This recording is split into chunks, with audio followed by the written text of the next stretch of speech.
La primera entitat premiada aquesta vesprada s'ha ocupat de mantenir el llegat d'un dels escriptors valencians recents amb més influència internacional, tot i que malauradament ha passat desapercebut per a una gran part de la societat.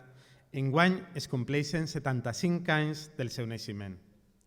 Rafael Chirves va descriure la nostra societat de forma afilada, crítica i càustica, i els seus llibres, cada cop més, guanyen en actualitat i valor literari.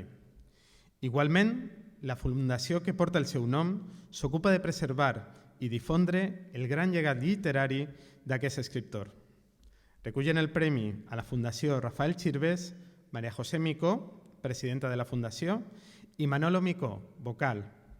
Lliura el premi Vicent Gregori, coordinador durant 7 anys de Mostra Viva del Mediterrani i membre del projecte Sindicalistes Feministes.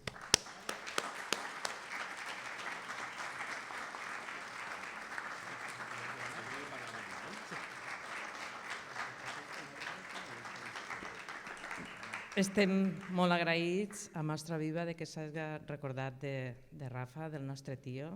Nosaltres formem part de la Fundació, som la Fundació, els nebots i uns amics. Des del primer moment vam pensar que volien que Rafa seguira viu, que seguira la seva obra viva i ahí estem intentant-ho. Ens costa perquè som una fundació pobra, perquè en principi estem nosaltres, no hi ha ninguna entitat que estigui pel mig, però seguirem treballant i seguirem avant en l'obra. Sí, com tots sabreu, el món editorial és molt efímer i això s'acaba.